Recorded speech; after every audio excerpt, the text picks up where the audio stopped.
Here we are again. We will check out another game of the 9 out of 9 super mega victory by Leon. I'm happy that you are going so heavily in depth with all the things. The last one was really long. I didn't expect that. And you, after that, you mentioned to me, well, that was actually not no detail at all. So let's try to keep it like in this 30-minute area. Maybe you can skip a couple of moves, but yeah, I'm looking forward to the next game.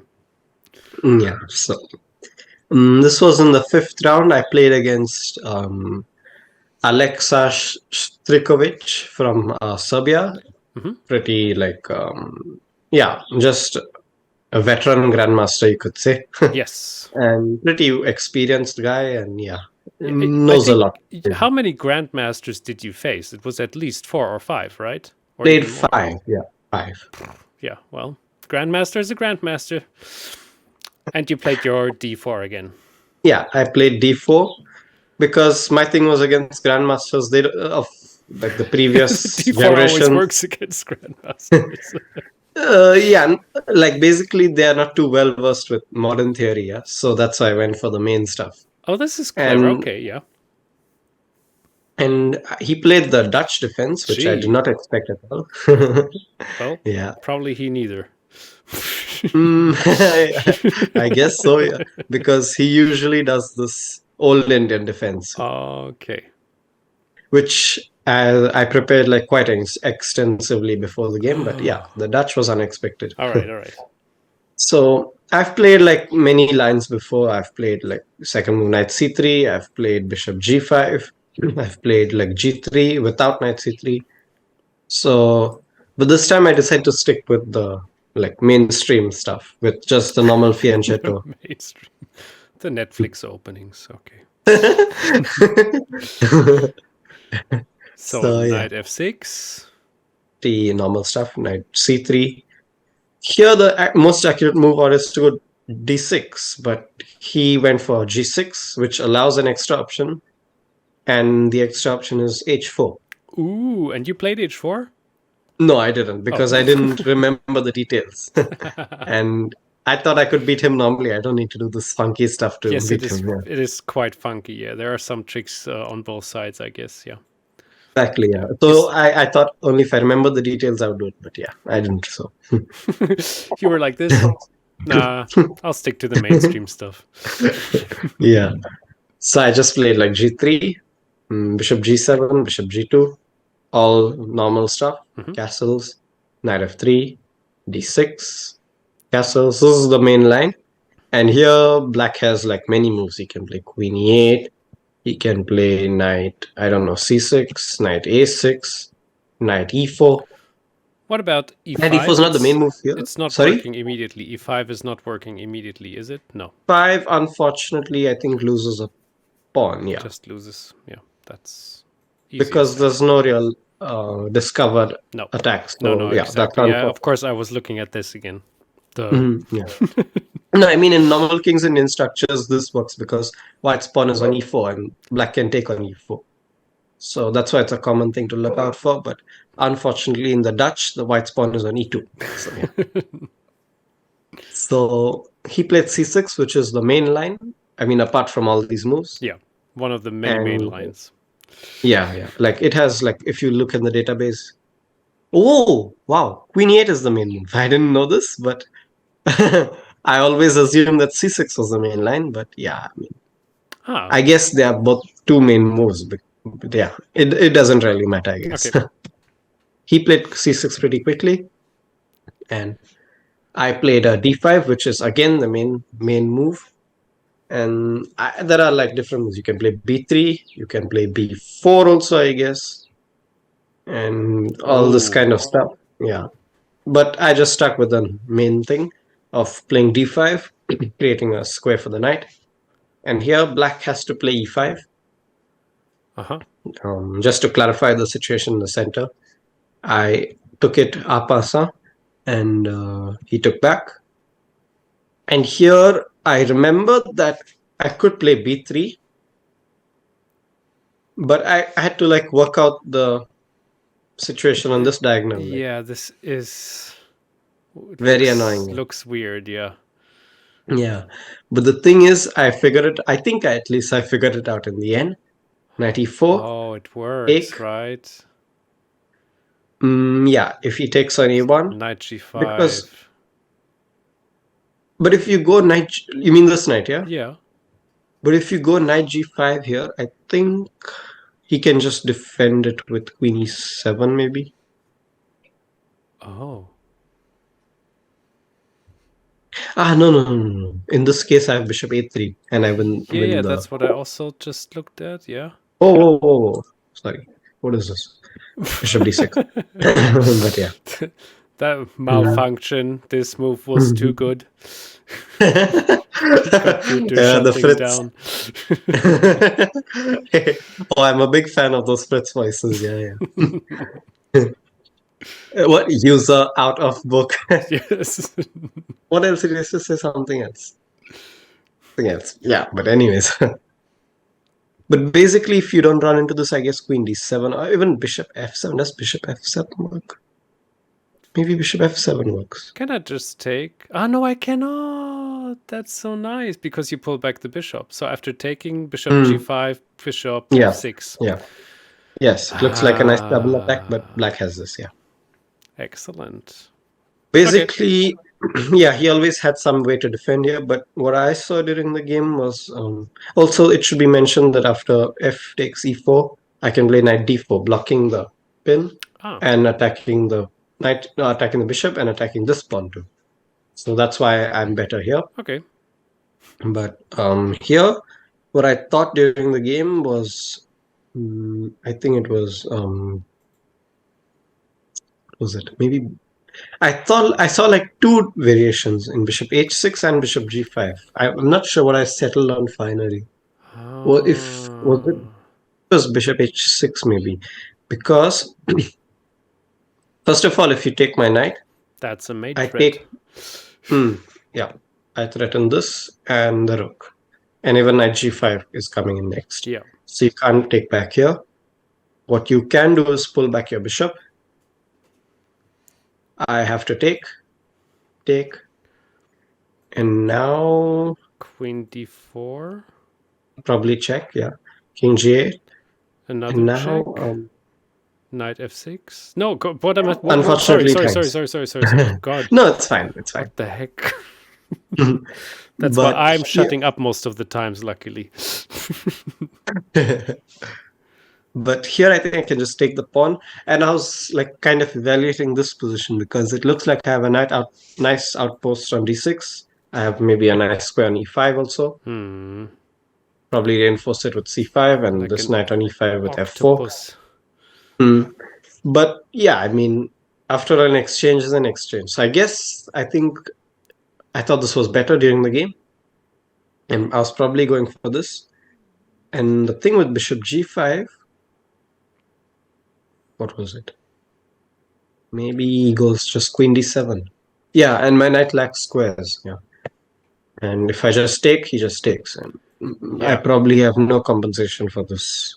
Yeah, Um, and once again, I even thought like sacrificing the queen might also where be exactly? interesting once Here. again. Yeah, yeah. Taking on e4. I'm in one move before, not yeah exactly taking on e4. No, no. Bishop g5, and now taking on Okay, okay, okay. e4. Black sacrifices. Yeah. Yes, I mean, that might be very well an option, like takes. because yeah, you have to again. You have to react on this, and then But in this case, I probably just react like by taking the pawn, either with this or with the pawn, because I also attack your yeah, bishop in this case. you just have a whole piece more. Yeah, sorry. Okay. But basically, yeah, if he just simply moves, I couldn't do anything. So I guess I was planning on bishop h6 and keeping this square for my like. Oh man, what am I doing for the knight? So yeah, he just instantly played knight a6, so I was relieved. And here I played bishop b2 pretty quickly, like 2 minutes. But in hindsight, I realized that I should have played knight g5, and this is the main line. And I knew about this nuance, but I just played bishop b2 too quickly, which was not too good. And here, Oh, okay. The thing is to know that this exchange for the knight and the bishop is good for white. And that's why if he just defends his bishop, I'm ready to take it. That's why black goes back usually. Mm-hmm. My bishop. Black kicks the knight back. Here I can go to either h3 or f3. h3 Okay. because I can go here. But if I just go back to f3, black has to pretty much come back with the bishop. And what has essentially happened is I've played bishop b2 and black has played h6, which is a good thing for white. That's funny. Yeah. But what I did in the game was not accurate. I went bishop b2 first. How dare you?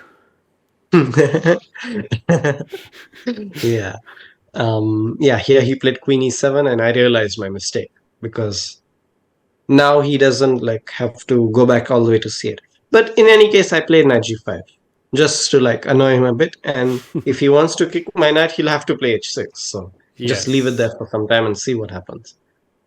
And here he played rook a8 very quickly to my surprise, and it was a pleasant surprise because yeah, this was like basically what I wanted to do, just exchange the bishop for my knight.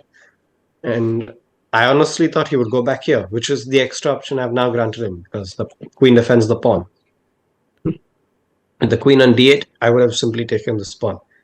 But now he can just like, he doesn't have to play h6.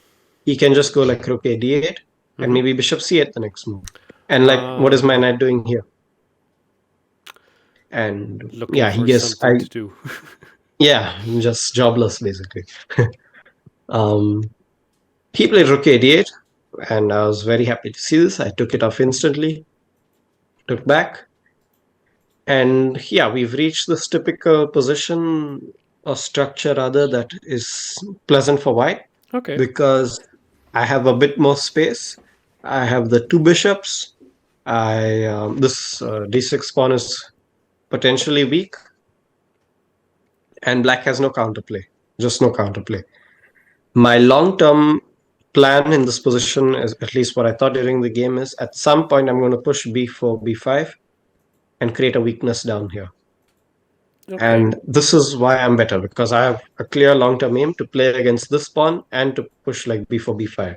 And black is pretty much stuck just defending these two. Wow. Yeah. So I start off with queen c2 because it's a normal place to keep the queen. And he played knight b4 after 11 minutes, which, yeah, is a bit strange. Normally, he would just go knight c5 and push a5 maybe next. But I guess he was trying to play like d5 to try and clarify things in the center. But I had already seen this and I saw that it could not work because after queen d2, yeah, he played like rook f8 instantly. And yeah, I mean, this is a bit weird to me because the knight on b4 has to justify itself being there because it can easily be attacked. Yeah, so, that's also what I thought right now, yeah. Similar situation to the your knight earlier, but yeah, exactly, it's a bit more significant. Yeah. So if he had played d5, I could... wait, here was another issue. Yeah, so if I took back with the pawn, let's say he takes back like this, I take back. Now, if he takes back with the pawn, this is not good because I'm fine over here. Like, this is an isolated pawn, a weak pawn. I'm just going to pile up pressure against it. Okay. So the main thing to analyze is what if he takes back with the knight to try and keep the pawn structure. But this does not work because I take the bishop, takes back, I check. Aha. Yeah. And I don't know where he should go. Like, let's say he just goes back. I take back. And he can't win my pawn on e2 because his pawn on b7 is hanging. Exactly. So I would be a pawn up. And this is basically what I saw until I realized that after c takes d5, he does not take back with the knight like this, but he takes back like this. And the difference is that if I take... Oh, the bishop. Yeah, he takes here first. And takes. I guess this is like very close to equality. Maybe a bit better for me because I still have this long-term thing of pushing the pawn, but basically it's not Yeah, not a big defensive task for black, I guess. Mm-hmm. Here. Now, after d5, we saw that after c takes d5, he had knight f takes d5, right? So over here, I found this very nice, satisfying nuance. I take knight takes d5. Oof. Ah, of course. Nice. Discovered. Yeah. Yeah, and if he takes back with the, Just if he take just it. takes a piece, I take it here. So he basically has to take, let's say, with this knight. Mm-hmm. And now I don't allow him to exchange on b2, which is what we were trying to avoid. Okay, in this case, yeah, basically I'm forced to take. He has to take back, of course, because he cannot really do a discover anywhere with his Yeah. knight. Takes. And now we just transpose to that first variation we saw, With the where I win check the pawn. again. Oh, This was a funny. very nice nuance. I was proud of finding. Totally. Oh, goodness. Yeah, I'm a bit stunned. You're explaining this really well, I have to say. And this is super interesting because those are those complicated situations where me as an amateur player is just losing everything and doesn't have anything under control. But you keep, yeah, this mind in the middle game. Well done. Thanks, but yeah. So he played rook f8. I guess he must have. I'm honestly not too sure he saw all this, but I thought he must have at least seen this line where I win the pawn easily, like takes Mm-hmm. and check. I guess this is what he saw, and he just played rook f8. But now I just play e3 and like solidify my pawn structure. Again, d5 does not work due to the same reasons. I just win the pawn on a7. And here he went back knight a6 with a deep sigh. And we both knew that this was messed up. At It this was a moment, loud he and deep knew. sigh. So, yeah. Mm, That's always quite a good feeling, unless he did it on purpose and he wanted to seek you into like everything is fine, but he has a master plan. But it doesn't look like a move like knight a6 doesn't look like it's going to be a master plan.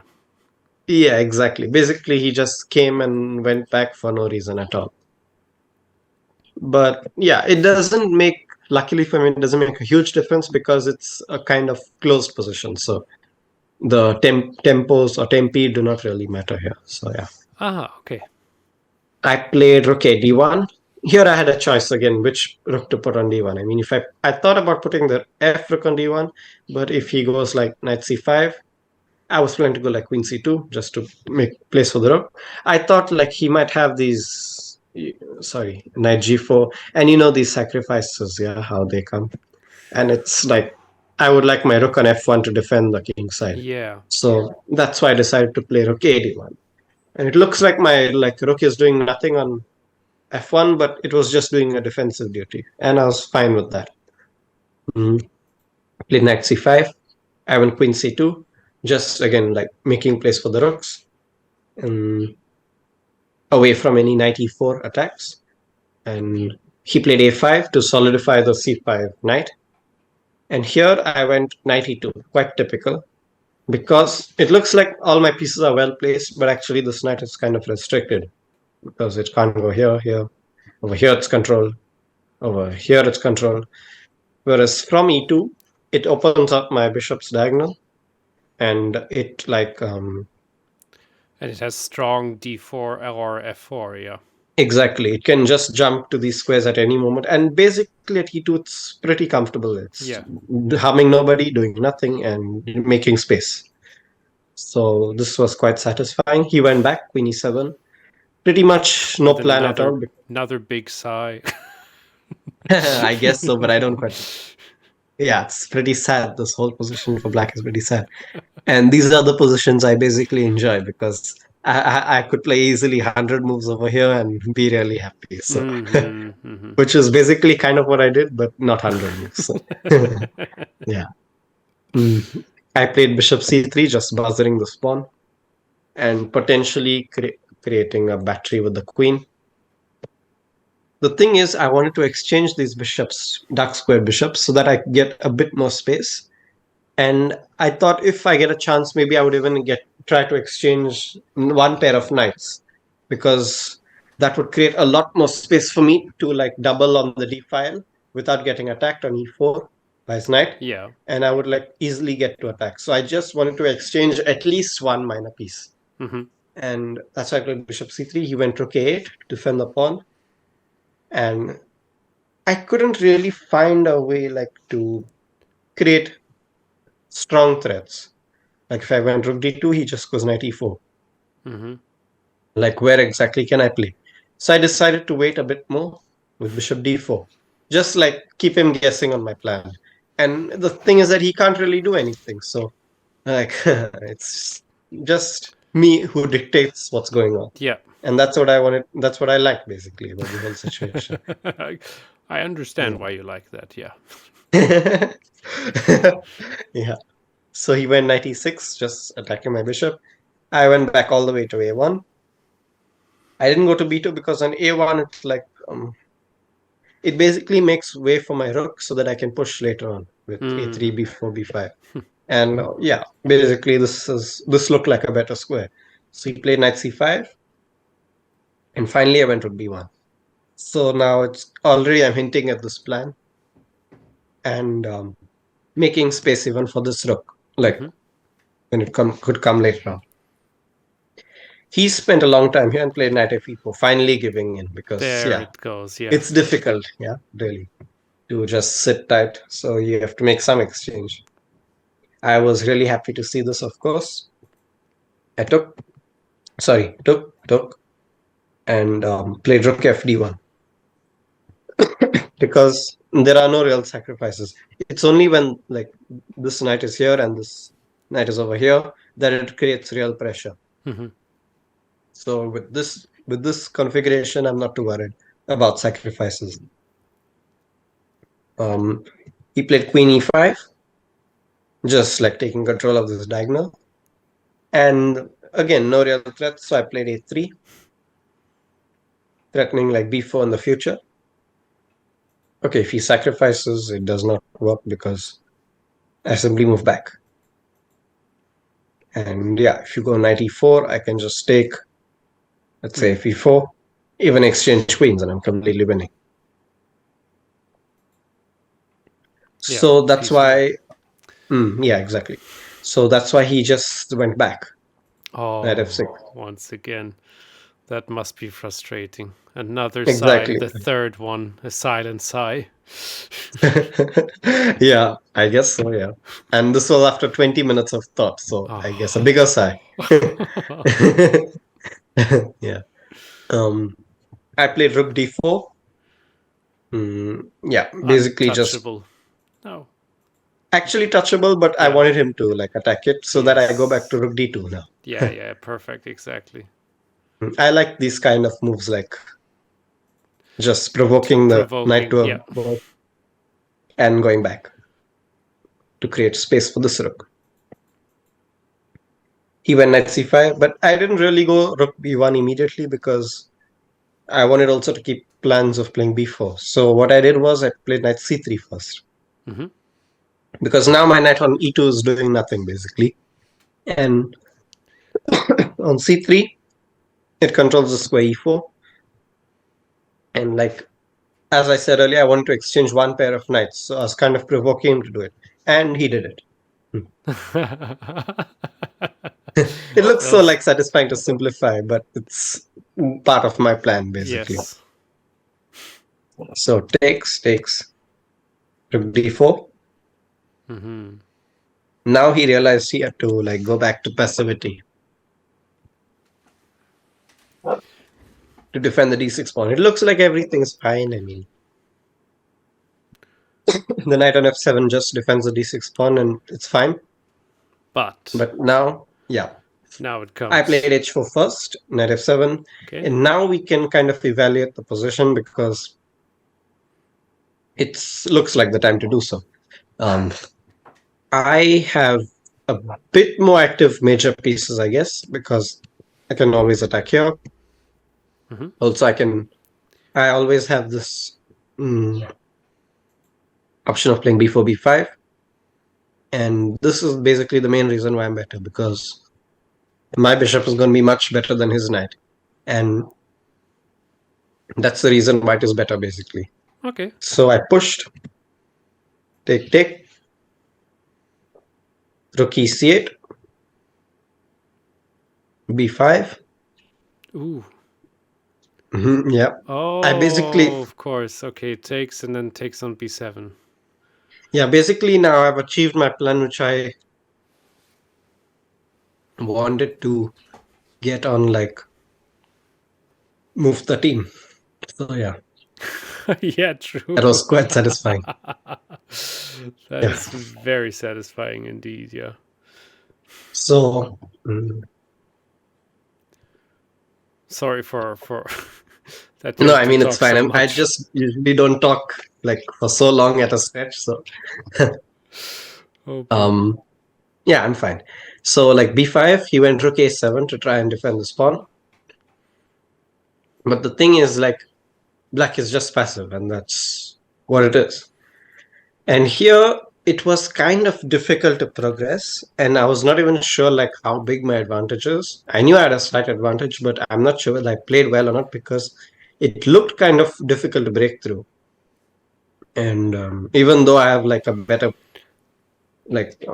pawn structure and like a weakness on c6, it was somehow kind of felt like material was limited and he might have drawing chances. Mm-hmm. So I played this move queen b2 with ideas of maybe just taking and queen b6, but nothing real. Just playing a move basically and giving black the move because it's kind of difficult to play.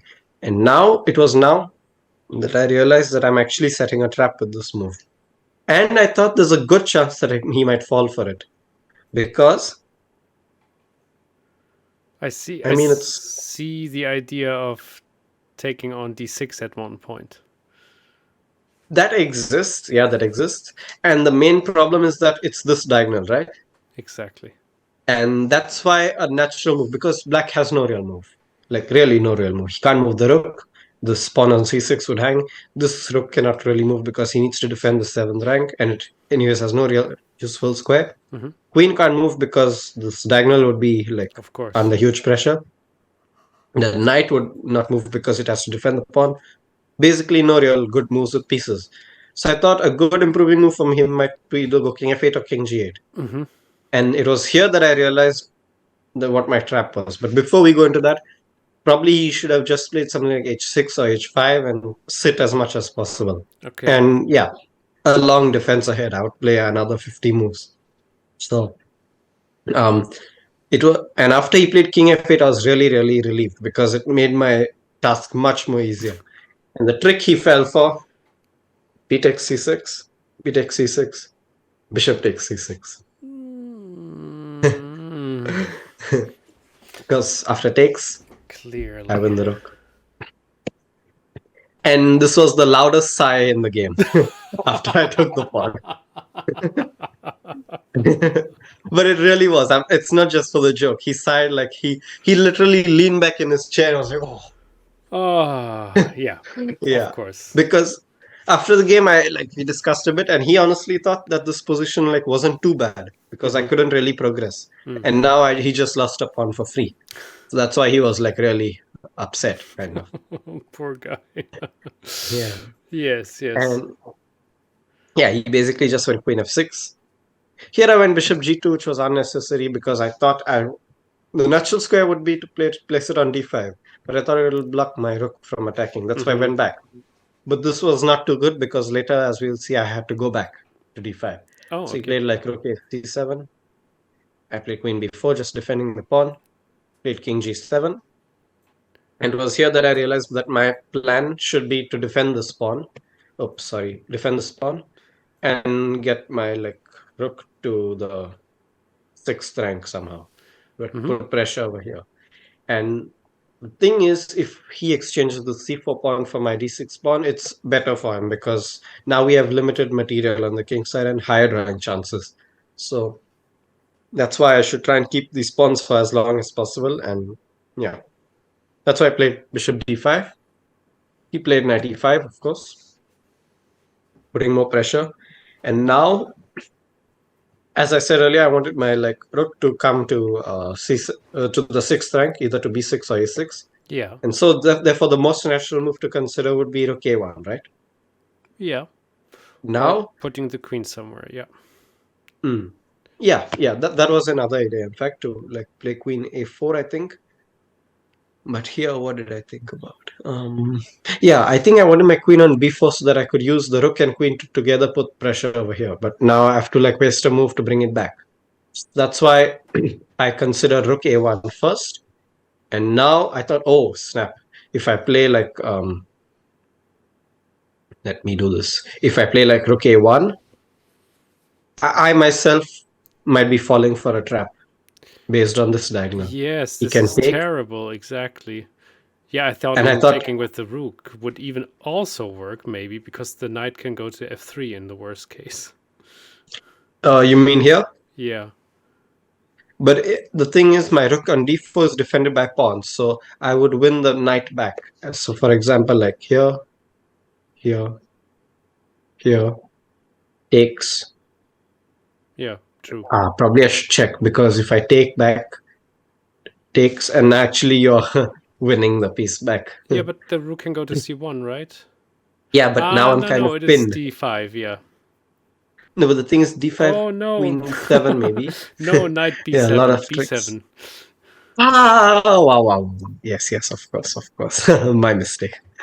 Wow. Oh, what a back and forth. Yeah, very tricky. Anyway, but what you were pointing out Okay, but the works even thing far is, better. one last thing over here, like if you go king h6, probably it's white who's in trouble. The idea of d5. So, Bishop quite tricky d3. stuff. Bishop d3. Whoa, what's this? Well, I would be real shocked after that. But Bishop d3 works because you're attacking the rook, and the check on d2 can take the rook back again, right? Oh, but then black just has a pawn more. Yeah, so that is terrible. Sorry. about which line were you talking about? Sorry. If so, what would black? I Black guess would take the queen. I Never think you mind. really missed your sleep yesterday.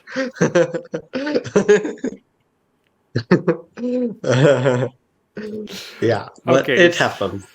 Oh, But wow. anyways, Oh goodness. but then the thing is, how exactly should white win? Bishop takes c4, knight f3, king g2, knight d4. Here, I guess we check first, winning the rook. Yeah, That's what works. that's very nice. Yeah, but the main problem which I had to be concerned about was what if takes. Exactly. I take back, right? Mm-hmm. And he takes. I take back, and oops. With check. And yeah, all of a sudden it's equal material. I guess he will exchange rooks the next move. And a probable draw, because it's just equal material now. I'm not a pawn up anymore. So this was a trick. And one more thing, like takes, check, would not lead anywhere because he just retreats. Yeah, this was another thing. Take. I can gain the pawn back. But this is like really close to a draw, I should say. Mm-hmm. Because if you exchange the queens, it's a theoretical draw. It's like 3 versus 4, it's a theoretical draw, basically. I mean, of course, he needs to prove it, but it's a draw in general. And even with queens, it's just uncomfortable, but it should be holdable. And so this was a huge trap, in fact. But then what I realized after knight takes c4, bishop takes c4, rook takes c4, I had this really nice move, queen takes c4. Ooh, takes back, Yeah. check on a7, and then takes on c4. Exactly, that's what happened. Beautiful. That's what happened in the game. My And so before rook goodness. a1, I decided to keep like just a normal face, as if I've just not a normal face. I thought kind you of were. a poker I face. thought you were sighing. You would go like, I would have sighed, but then it would be too obvious, Yes. yeah. And then he would think a bit more because he's after all a grandmaster. So I decided to keep a face that would like try to not show as much expression as possible, so that he might see something suspicious is going on, and he might see that I've blundered knight takes c4, but not see the real trick which is behind it. And the thing is, he decided to take on c4, but he wasn't really too surprised when I took on c4 the queen. So I guess he would have seen it, but I'm not sure at all what was he thinking. Wow. Yeah, that was quite confusing. The point basically is to just get this check in, and he can't block with the rook because I just take it. Of course. And yeah, this is basically just completely winning because black has too many weaknesses. The two rooks would just take pawns, take pawns. So what I did first was bring the rook all the way back, just to win this d6 pawn. Yeah, pretty straightforward stuff. Easily winning. And here he just blundered this pawn. Yeah. Another and side. resigned. Yeah, probably another side. Wow. And that was the second game. Yeah. My gosh, that was awesome. Thank you so much, Leon. We're looking forward to the third game. Third game is going to be a bit shorter, but yeah, thank you so much for all this in-depth analysis. This is truly helpful for everybody who likes to play chess. Yeah. See My you. pleasure. See you.